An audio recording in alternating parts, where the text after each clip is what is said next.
ಅದು ನಮ್ಮ ಒಂದು 70% ಅಲ್ಲಿ ಕಾಂಗ್ರೆಸ್ಗೆ ಬರ್ಬೋದು. ಏನೋ city regional city Channapatna city, ನಾವು ಗ್ರಾಮಾಂತರ ಜಿಲ್ಲೆದ ಎಲ್ಲ ನೀವು ತಗೊಳಕ್ ಹೋದ್ರೆ ಅಲ್ಲಿ ನಿಖಿಲ್ಗೆ ಲೀಡ್ ಇರ್ತಾ ಇದೆ. ಸೊ ಇಲ್ಲಿ ನಾವು ಈಗ ಮುಸಲ್ಮಾನರ ಓಟಿನ ತನಕ ಇಲ್ಲಿವರೆಗೂ ಬಂದಿರಲಿಲ್ಲ, ಈಗ ಬರ್ತಾ ಇದೆ. ಸೊ ಅದಾದ ನಂತರ ಏನಾಗುತ್ತೆ ನೋಡ್ಬೇಕಾಗಿದೆ. ಆಮೇಲೆ ಅಲ್ಲಿನ ಜನರ ನಾಡಿ ಮಿಡಿತಾ ಇರೋದು ನಿಖಿಲ್ ಕುಮಾರಸ್ವಾಮಿ ಅವರು ಖಂಡಿತವಾಗಿ ಗೆಲ್ತಾರೆ. ಈ ಒಂದು ಏನು 20,000 21,000 ಮುಸಲ್ಮಾನರ ಮತ ಇದೆ, ಅದು ಬಹುಶಃ ಕಾಂಗ್ರೆಸ್ಗೆ ಹೋಗ್ಬಹುದು ಅನ್ನೋದ್ರಲ್ಲಿ. ಅಭಿವೃದ್ಧಿ ಕೇಂದ್ರಗಳನ್ನು ಮಾಡೋದು, ಹಾಗೇನೆ ಬಸ್ ಸ್ಟ್ಯಾಂಡ್ ಒಂದು ಮಾಡ್ಬೇಕಂತಂದೇಳಿ. ಈಗ ತುಕಾರಾಮ್ ಸರ್ ಒಂದು ಜನಸಾಮಾನ್ಯರ ಮನುಷ್ಯ, ಅವ್ರು ಎಲ್ರಿಗೂ ಸಿಗ್ತಾರೆ ಅಂತ ನೀವು ಹಂಗೆ ಸಿಗ್ತೀರಾ ಅಥವಾ ನಾವು ಸಿಗ್ತೀವಿ. ಇವತ್ತು ನಮಗೆ ಪಕ್ಷ ಅದೇ ಆಧಾರದ ಮೇಲೆ ಅಲ್ವಾ ಟಿಕೆಟ್ ಕೊಟ್ಟಿರೋದು. ತುಕಾರಾಮ್ ಅವ್ರು ಹಿಂದೆ ಕೆಲಸ ಮಾಡಿದ್ದಾರೆ, ಜನಸಾಮಾನ್ಯರಿಗೂ ಸಿಗ್ತಾರೆ ಅಂತಕ್ಕಂಥದ್ದು. ನೆಕ್ಸ್ಟ್ ಈಗ ವೋಟ್ ವಿನ್ ಆಗ್ತೀರಾ, ವಿನ್ ಆದ್ಮೇಲೆ ಈಗ ಎಲೆಕ್ಷನ್ ಅಂದ್ರ ಮೇಲೆ ಕಾಮನ್ ಆಗಿರುತ್ತೆ ಜಿದ್ದು ಅದು ಇದೆಲ್ಲ. ಈ ಅಭಿವೃದ್ಧಿ ಕೆಲಸ ಅಂತ ಬಂದಾಗ ಫಸ್ಟ್ ಪ್ರಿಫರೆನ್ಸ್ ಯಾವ್ದು ಕೊಡ್ತೀರಾ ನಿಮ್ಮ ಬಳ್ಳಾರಿ ಜನತೆಗೆ? ಸಂಡೂರು ಜನತೆಗೆ ಫಸ್ಟ್ ಪ್ರಿಫರೆನ್ಸ್ ನಾನು ಹಾಸ್ಪಿಟಲ್ ಅಂತ ಹೇಳಿದ್ದೀನಿ, ಹಾಗೇನೆ ಬಸ್ ಸ್ಟ್ಯಾಂಡ್ ಅಂತ ಹೇಳಿದ್ದೀನಿ. ಅದನ್ನೇ ಈಗ ಮೊದಲೇದಾಗಿ ನೀರಿನ ವ್ಯವಸ್ಥೆ ಈ ಕೆಲಸ ಚಾಲನೆಯಲ್ಲಿ ಇದೆ. ಶುದ್ಧ ಕುಡಿಯುವ ನೀರಿಂದು, ಹಾಗೇನೆ ತುಂಗಭದ್ರಾ ನದಿಯಿಂದ ಎಲ್ಲ ಹಳ್ಳಿಗಳಿಗೂ ನೀರು ತರ್ತಕ್ಕಂಥದ್ದು ಈ ಕೆಲಸ ಚಾಲನೆಯಲ್ಲಿ ಇದೆ. ಅದನ್ನು ಆದಷ್ಟು ಬೇಗ ಶೀಘ್ರವಾಗಿ ಮುಗಿಸುವಂತ ಒಂದು ಕೆಲಸವನ್ನು ನಾವು ಮಾಡ್ತೀವಿ. ಜೊತೆಗೆ ಮೇಡಮ್, ಈಗ ನೀವು ಮಹಿಳೆಯಾಗಿ ದೇವಸ್ಥಾನಕ್ಕೆ ಬಂದಿದ್ರೆ ಏನ್ ಬೇಡ್ಕೊಳ್ರಿ? ಅಲ್ಲ, ನಾನು ಯಾವಾಗ್ಲೂ ಸ್ವಲ್ಪ ಹೆಣ್ಣು ದೇವತೆ, ಶಕ್ತಿ ದೇವತೆಗೆ ಪೂಜೆ ಮಾಡೋದು ಮನೇಲಿ ಕೂಡ. ಅದೇ ಒಂದು ಇದ್ರ ಮೇಲೆ ನಾನು ಇವತ್ತು ಬಂದಿದ್ದೀನಿ. ತುಕಾರಾಮ್ ಸರ್ ಏನ್ ಹೇಳಿದ್ರು?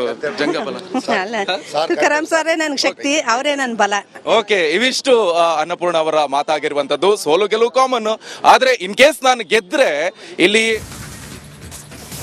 3 ಕ್ಷೇತ್ರಗಳಲ್ಲೂ ಕೂಡ ಮುನ್ನಡೆಯನ್ನ ಸಾಧಿಸಿದ ಕಾಂಗ್ರೆಸ್. ಸ್ವಾತಿಯವರ ಮುಖದಲ್ಲಿ ಹೆಚ್ಚಾಗ್ತಾ ಇರುವ ನಗುವಿನ ಪ್ರಮಾಣ. ಕಾಂಗ್ರೆಸ್ 3ರಲ್ಲೂ ಮುನ್ನಡೆ ಅಂತ ಗೊತ್ತಿಲ್ಲ, ಅದು ಎಷ್ಟೊತ್ತು ತನಕ ಇರುತ್ತೆ ಅಂತೇಳಿ. ಯಾಕಂದ್ರೆ 2 ರಾಜ್ಯಗಳಲ್ಲಿ ಒಂದು ರೀತಿಯಲ್ಲಿ ಕಾಂಗ್ರೆಸ್ ವಲಯಕ್ಕೆ ಸ್ವಲ್ಪ ಏನು ಬೇಸರದ ಸುದ್ದಿ ಆದ್ರೆ, ರಾಜ್ಯ ಮಟ್ಟದಲ್ಲಿ 3ಕ್ಕೆ 3 ಅನ್ನೋದಿದೆಯಲ್ಲ, ಅದು ಕೂಡ ನನಗೆ ಶಿಗ್ಗಾಮಿ.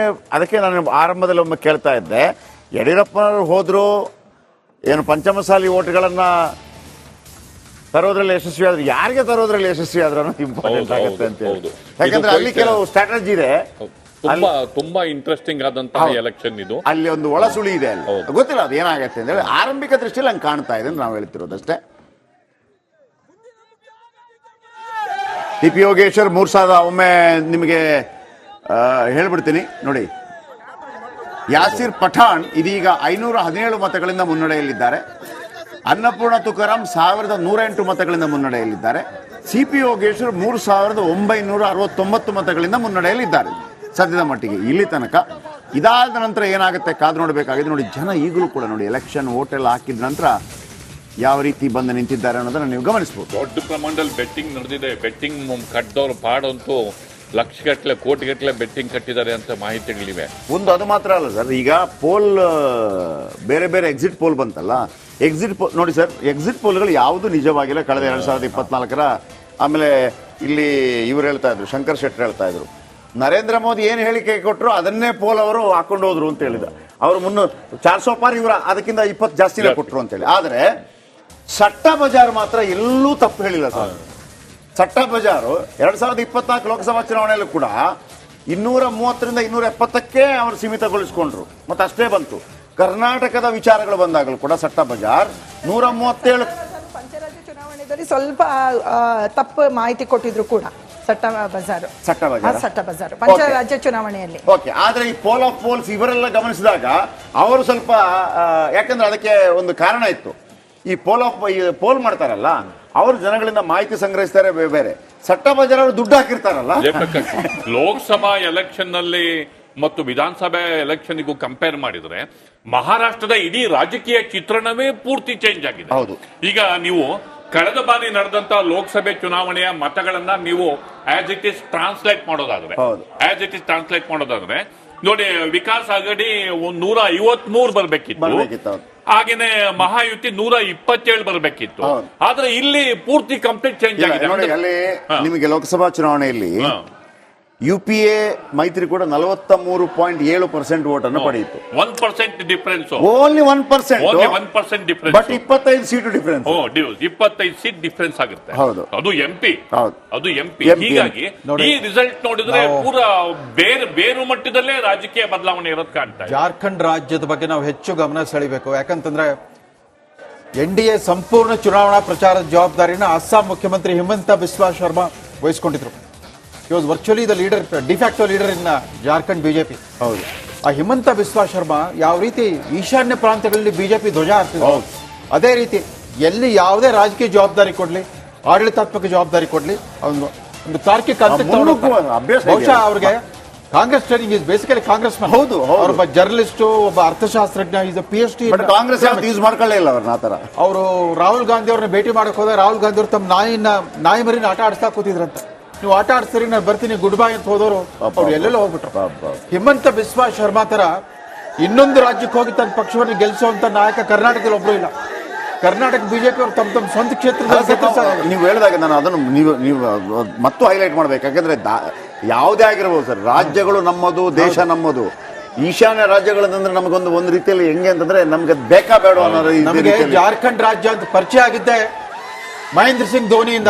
ರಾಂಚಿಯಲ್ಲಿ ಒಬ್ಬ ಆತ ticket collector, railway ticket collector ಆಗಿದ್ದವ್ರು ಭಾರತದ ಸೂಪರ್ ಸ್ಟಾರ್ ಆಗೋಗ್ಬಿಟ್ರು.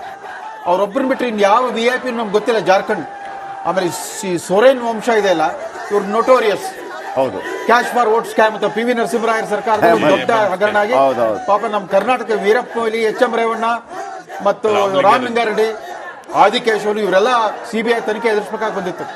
ಅವತ್ತಿಂದ ಇವತ್ತಿನವರೆಗೂ ಕೂಡ ಆ ಕುಟುಂಬದ ಚೆಹರೆ ಬದಲಾಗ್ತಾನೆ ಇಲ್ಲ. ಅಟ್ಲೀಸ್ಟ್ ಹೇಮಂತ್ ಸೊರೇನ್ ಅವರು ಪಂಚಮಸಾಲ ಲಿಂಗಾಯತ ಕಾರಣಕ್ಕಾಗಿ ಅವರು ನಿರೀಕ್ಷೆ ಮಾಡಿದ್ರು ಅಂತೇಳಿ ಬಂದೇನೆ. ಒಂದೇ ನಿಮಿಷ. ಸಂಡೂರಿನಲ್ಲಿ 6ನೇ ಸುತ್ತಿನಲ್ಲಿ ಬಿಜೆಪಿ ಮುನ್ನಡೆ ಕಾಯ್ದುಕೊಂಡಿದೆ. ಸಂಡೂರಲ್ಲಿ 6ನೇ ಸುತ್ತಿನಲ್ಲಿ ಬಿಜೆಪಿ ಮುನ್ನಡೆ. ಇಲ್ಲಿ ಕಾಂಗ್ರೆಸ್ ಅಂತಲೇ ಆರಂಭದಿಂದ ನಾವು ನಿರೀಕ್ಷೆ ಮಾಡಿದ್ವಿ. ಆಮೇಲೆ ಎಲ್ಲಿ ಶಿಗ್ಗಾಂವಿಯಲ್ಲಿ ಬಿಜೆಪಿ ಅಂತಲೇ ನಿರೀಕ್ಷೆ ಮಾಡಿದ್ವಿ. ಸ್ವಲ್ಪ ಬಹಳ ವ್ಯತಿರಿಕ್ತವಾದಂಥ ಉತ್ತರಗಳು ಅಥವಾ ರಿಸಲ್ಟ್ಗಳು ಬರ್ತಾ ಇದೆ. ಈ ಕ್ಷಣದ ಕೆಲವು ಅಬ್ಬರಗಳಿರ್ಬೋದು, ಗೊತ್ತಿಲ್ಲ ನಮಗೆ. ಕೊನೆ ಹಂತದಲ್ಲಿ ಏನಾಗುತ್ತೆ ನೋಡ. ಆದ್ರೆ ಸಂಡೂರಲ್ಲಿ ಈಗ 6ನೇ ಸುತ್ತಿನಲ್ಲಿ 19 ಸುತ್ತಿದೆ ಸಂಡೂರಲ್ಲಿ. ಇದು 6ನೇ ಸುತ್ತ ಅಷ್ಟೇನೆ. ಲೈಕ್ ಹೇಳಕ್ಕಾಗಲ್ಲ ಯಾವಾಗ ಏನಾಗುತ್ತೆ ಅಂತ. ಹಾ, ಸ್ವಾತಿ ಅವರು ಹಂಗೆ ನಿರೀಕ್ಷೆ ಮಾಡ್ತಾರೆ. ಹಿಂಗೆ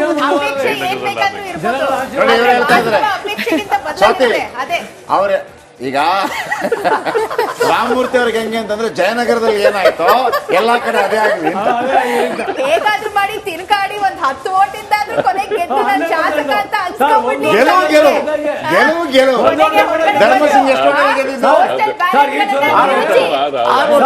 ಧ್ರುವನಾರಾಯಣ ಎಷ್ಟು ಓಟಲ್ಲಿ? ಒಂದು ಓಟಲ್ಲಿ ಸಂಬಂಧಿಸಿದೆ.